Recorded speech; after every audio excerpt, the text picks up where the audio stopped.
Hello friends, स्वागत है आप सभी का मेरे इस यूट्यूब चैनल में। मेरे इस चैनल पर बने रहिए क्योंकि मैं आपको देने वाला हूं इंग्लिश ग्रामर की अच्छी से अच्छी नॉलेज और टेंस की बेहतरीन जानकारी।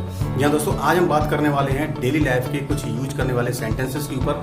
दोस्तों जैसा कि आप लोग जानते हो कि आप लोग टेंस अच्छी तरह से कर लेते हो, हमें टेंस अच्छी तरह से आते हैं, हम ग्रामर का यूज अच्छी तरह से कर लेते हैं, पर कभी कभी हम डेली लाइफ में कुछ ऐसे सेंटेंस के सामने आ जाते हैं कि हमारे सामने कुछ ऐसे सेंटेंस आ जाते हैं जिनकी हम इंग्लिश नहीं बना पाते, उनकी वजह से हमें बेइज्जती या इंसल्ट फील करनी पड़ती है। तो आज मैं बात करने वाला हूँ, आपको बताने वाला हूँ ऐसे कुछ सेंटेंसेस जो डेली लाइफ में यूज तो होते हैं पर उनको हम इंग्लिश में बोल करके सामने वाले पर इंप्रेशंस जमा सकते हैं, एक अच्छा इंप्रेशन छोड़ सकते हैं और सामने वाला भी देख के समझ आएगा कि हाँ बंदा कितनी अच्छी इंग्लिश बोलना जानता है। तो आज मैं स्टार्ट करने वाला हूँ ऐसे कुछ सेंटेंसेस। तो बने रहिए मेरे साथ वीडियो के एंड तक। अगर आपने अभी तक चैनल को सब्सक्राइब नहीं किया तो जल्दी से इसको सब्सक्राइब कर लीजिए और बगल में आने वाले बेल आइकन को जरूर दबा दीजिए ताकि चैनल पर इंग्लिश ग्रामर का जो भी लेक्चर आए उसका लाभ आप सबसे पहले ले सकें। तो चलिए स्टार्ट करते हैं।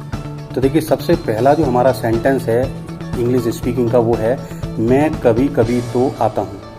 यानी कभी कभी जब हम कहीं जाते हैं या आते हैं तो हम सेंटेंस यूज करते हैं मैं कभी कभी तो आता हूँ। अब इसको हम इंग्लिश में कैसे बनाएंगे? आई रेयरली कम। या दोस्तों इसका बनेगा आई रेयरली कम। हम बोलेंगे आई रेयरली कम। सेकेंड सेंटेंस हम बोलते हैं तुमने सब गड़बड़ कर दी। यानी अगर किसी ने कुछ बिगाड़ दिया तो हम उससे बोलते हैं तुमने सब गड़बड़ कर दी। तो इसको इंग्लिश में कैसे बोलेंगे? इंग्लिश में बोला जाएगा you messed up everything. You messed up everything. ठीक है। अगला हमारा सेंटेंस है हमारी मेहनत रंग लाई। अब इसको हम इंग्लिश में कैसे बोलेंगे? इंग्लिश में बोला जाएगा our hard work paid off. Our hard work paid off. या दोस्तों हमारी मेहनत रंग लाई, इसको हम इंग्लिश में बोलेंगे our hard work paid off. अगला हमारा सेंटेंस है ज्यादा भाव मत खाओ। जब कोई व्यक्ति भाव खाता है तो हम बोलते हैं ज्यादा भाव मत खाओ। अब इसको इंग्लिश में कैसे बोलेंगे? इसको इंग्लिश में बोला जाएगा don't act so pricey. Don't act so pricey. ठीक है। प्राइजी का मतलब होता है भाव खाना या भाव देना। अगला हमारा सेंटेंस है मुझे हल्के में मत लेना। कोई व्यक्ति जब धमकी देते हुए हमसे कहता है मुझे हल्के में मत लेना, तो इसका हम इंग्लिश में कैसे बनाएंगे? Don't underestimate me. Don't underestimate me. अगला सेंटेंस हमारा कुल्ला कर लो। अगर किसी व्यक्ति से हम कुल्ला करने की, मुंह धोने की कहते हैं तो कैसे बोलेंगे इसको? Rinse your mouth. Rinse your mouth. अब किसी व्यक्ति से हम कोई काम करने की कहते हैं और वो अगर मगर करता है तो इस चीज को हम कैसे बोलेंगे इंग्लिश में? कोई अगर मगर नहीं। इसको इंग्लिश में बोला जाएगा no ifs no buts. No ifs no buts. ठीक है। अगला हमारा सेंटेंस है मेरी जिंदगी में दखल देना बंद करो।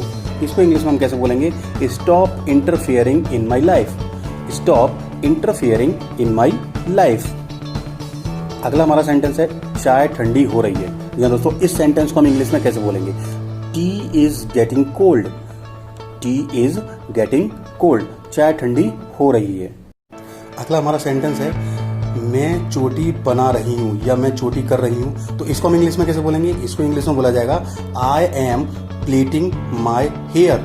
आई एम प्लेटिंग माई हेयर। अगला हमारा सेंटेंस है तुम्हारी टी शर्ट उल्टी है। जब कोई व्यक्ति टी शर्ट उल्टी पहन लेता है तो हम उसको कैसे बोलेंगे? उल्टी का मतलब होता है अंदर वाला हिस्सा जो है वो बाहर दिखने लगे, तो उसको हम कैसे बोलेंगे? Your T shirt is inside out.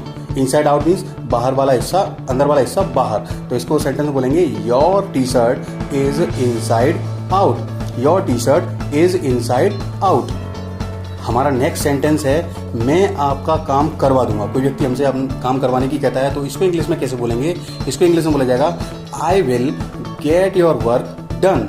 I will get your work done. मैं तुम्हारा काम करवा दूंगा। नेक्स्ट सेंटेंस है वह कंगाल हो गया है। कोई व्यक्ति अगर पूरी तरह से गरीब हो जाए, एक भी पैसा उसके पास ना रहे, तो इसको इंग्लिश में कैसे बोला जाएगा? He has become a pauper. He has become a pauper. वह कंगाल हो गया है। नेक्स्ट सेंटेंस हमारा वह एक बहरूपिया है। बहरूपिया माने अनेक रूप धरता है, अलग अपने चेहरे बदलता रहता है, किसी के सामने कुछ और किसी के सामने कुछ और, तो ऐसे व्यक्ति को हम कहते हैं बहरूपिया। तो ऐसे सेंटेंस के लिए हम क्या यूज करेंगे? ऐसे को इंग्लिश में बोलेंगे he is an impostor. He is an impostor. वह एक बहरूपिया है यानी अपने रूप बदलता रहता है। अगला हमारा सेंटेंस है कुल मिलाकर कितना हुआ। जी हाँ दोस्तों, जैसे हम बाजार में जाते हैं, बहुत सारा सामान हम खरीद लेते हैं तो हम सारी चीजों की मिलाकर के कीमत पूछते हैं, तो हम उससे पूछते हैं कुल मिलाकर के कितना हो गया। तो इसको इंग्लिश में कैसे बोलेंगे? इसको इंग्लिश में बोला जाएगा how much all together. How much all together. कुल मिलाकर के कितना हो गया। हमारा अगला सेंटेंस है आपकी चप्पलें उल्टी पड़ी हैं। जैसे आपकी जो स्लीपर्स हैं वो उल्टी पड़ी हैं, एक उलट गई हो, तो उसके लिए हम इंग्लिश में क्या सेंटेंस यूज करेंगे? उसके लिए इंग्लिश में यूज किया जाएगा your slippers are lying upside down. Your slippers are lying upside down. आपकी चप्पलें उल्टी पड़ी हुई हैं, तो इसको बोला जाएगा your slippers are upside down. देखते हैं अगला सेंटेंस। अगला सेंटेंस है तुमने किताब उल्टी पकड़ रखी है। जब कोई व्यक्ति किताब को उल्टा पकड़े हुए होता है तो हम उसको इंग्लिश में कैसे बोलेंगे? उसको इंग्लिश में बोला जाएगा you have hold the book upside down. Upside down माने ऊपर का हिस्सा नीचे, नीचे का हिस्सा ऊपर है, तो इसको इंग्लिश में बोला जाएगा you have hold the book upside down. तुमने किताब उल्टी पकड़ रखी है, इसको बोला जाएगा you have hold the book upside down. अगला हमारा सेंटेंस है मैं आटा छान रही थी, या दोस्तों आटा छानना। अब इस सेंटेंस को हम इंग्लिश में बोलेंगे तो अच्छा इंप्रेशन पड़ेगा। इसको इंग्लिश में बोला जाएगा I was sieving the floor. I was sieving the floor. Next हमारा सेंटेंस है मेरे हाथ सुन्न हो गए। जैसे हाथ सुन्न पड़ जाना, उनमें कोई फीलिंग ना आना, तो इसको हम इंग्लिश में कैसे बोलेंगे? My hands went numb. My hands went numb. अगला हमारा सेंटेंस है मुझे हिचकी आ रही है। अब किसी व्यक्ति को हिचकी आ रही तो इसको इंग्लिश में कैसे बोला जाएगा? I am getting hiccups. I am getting hiccups. अब हमारा अगला और लास्ट सेंटेंस है तुम मेरे हमनाम हो। मतलब अगर दो व्यक्तियों के नाम एक जैसे होते हैं तो वो एक दूसरे से कहते हैं तुम्हारा नाम मेरे जैसा है, तो इसको इंग्लिश में कैसे बोला जाएगा? You are my namesake. You are my namesake. तुम मेरे हमनाम हो या तुम्हारा नाम मेरे ही जैसा है, तो इसको बोला जाएगा you are my namesake. तो फ्रेंड्स, ये थे हमारे डेली यूज इंग्लिश सेंटेंसेज जो कि हमारे डेली लाइफ में बहुत काम आते हैं। इनको हम बोल करके किसी व्यक्ति के सामने अच्छे से अच्छा इंप्रेशन जमा सकते हैं। तो इसी तरह की अंग्रेजी सेंटेंसेस के जानने के लिए मेरे चैनल पर बने रहिए। चैनल को सब्सक्राइब जरूर कर लीजिए। तो आज की वीडियो से इतना ही, मिलते हैं अगली वीडियो लेक्चर में। तब तक के लिए धन्यवाद।